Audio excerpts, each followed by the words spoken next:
What's up guys, Davey here from PhoneBuff.com, and in this video I'm talking about the Samsung Galaxy Nexus and answering some questions you guys have had about the device.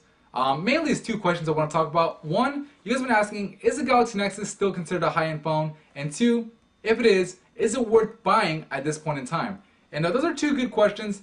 To answer the first one, you have to compare the Galaxy Nexus to some of the other high-end phones out there on the market, being the Galaxy S3, which is yet to drop, but once it does, definitely be one of the best available on Android.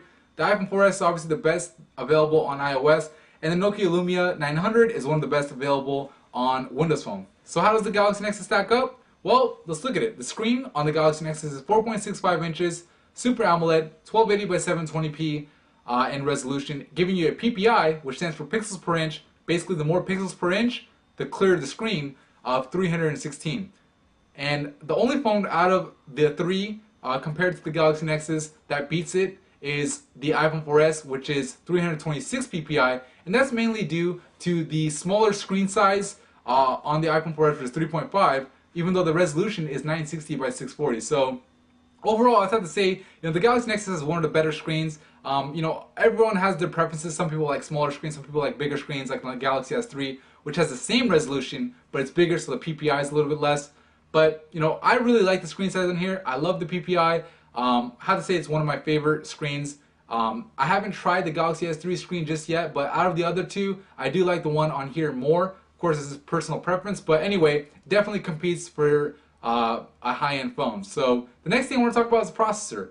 The processor is something that I've complained about in the past about the Galaxy Nexus. It's not the Exynos, the dual-core one. It's not the Snapdragon S4. It's the TI OMAP 4460. But from my speed comparison test that I've done with phones like the HTC One S, with phones like the iPhone 4S, it does compete. It is close. It does get edged out a little bit. It can compete more or less with the iPhone 4S. The HTC One S does kind of blow this guy out of the water. Not out of the water, I wouldn't say that, but the Galaxy S3 definitely would blow this guy out of the water. And of course, the Nokia Lumia 900 only has a 1.4 GHz single-core processor, but Windows Phone is just so fast, the OS, that it just makes up for that. So I'd have to say the processor is kind of like okay, but I'd still say it's high-end. The next thing is the RAM. Obviously, with the Giga RAM, it has more than both the iPhone 4S and the Nokia Lumia 900 and ties the Galaxy S3, so high-end in that regard. The one thing for sure I could say that isn't high-end on the Galaxy Nexus is the camera on the back. It's only 5 megapixels, and it got a lot of criticism when it first came out. So nowadays, with new phones coming out like the One X and the Galaxy S3, it's definitely going to be considered, not high grade in that regard. The camera is good. I mean, I use it, a lot, and it does take decent shots, but it's just not as good as the Nokia Lumia. It's not as good as the iPhone 4S. It's close. I compared it on PhoneBuff.com. If you guys want to check that out, but it's just not as good. I'd have to say, and I haven't tried the S3 obviously, but once I do, I'm pretty sure it's gonna, perform better than this guy, considering that the S2 did. The next thing I want to talk about is like certain features like Bluetooth and NFC.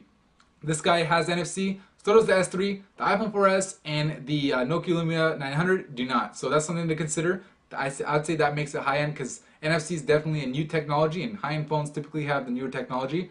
Bluetooth, the S3 and the iPhone 4S have 4.0. This guy has 3.0. The Lumia 900 has 2.1. So it falls right in between those two categories. So I'd say it's still high-end in that regard. Overall, I mean, I'd say, yeah, it is a high-end phone. The camera being the one thing, but remember, the front-facing camera is still 1.3 megapixels capable of 720p, so it is a high-end front camera if that means anything to you. And the next thing I want to talk about is the Galaxy Nexus worth buying? I mean, at $399 unlocked from Google for the HSPA Plus version, which I have right here, that's definitely a steal. It just came out on Sprint, and it's been on Verizon obviously, but is it worth buying at this point? I mean, should you wait for the Galaxy S3?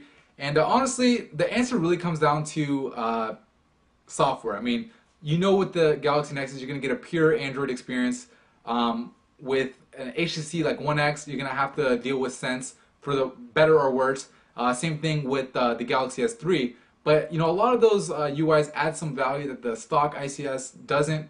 But, of course, you're going to get updated faster on the Galaxy Nexus than you are on those other guys. And with Android 4.0 being able to disable apps kind of makes up for the difference. But I'll tell you, I mean, if you're in a contract on a GSM carrier like AT&T or T-Mobile, I'll take a strong look at the Galaxy Nexus because at $400 at full retail value, unlocked without a contract, it's definitely worth it. I would really consider if you're on AT&T or on Verizon and Sprint, should I say.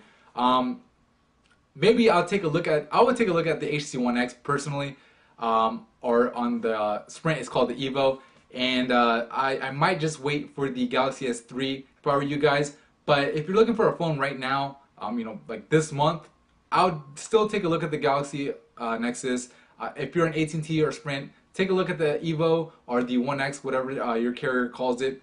But if you're on T-Mobile, I still think this is one of the better devices. I did a review on the One S, and the One S is definitely really nice, but it doesn't compete with the screen size. It doesn't have NFC, so some of those features are missing. It does have a better processor, the S4.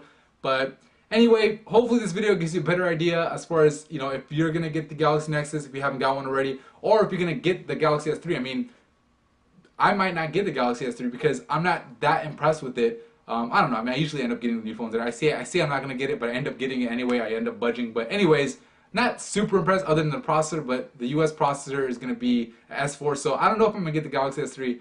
Anyways, hopefully this video helps you. It looks like I went for a really long video. Anyway, thank you for watching. If you found this video helpful anyway, please hit the like button. I hope I'm pointing to the right direction. Anyway, hit the like button, subscribe, and don't forget to visit PhoneBuff.com for more cell phone news, reviews, and how-tos. Thank you.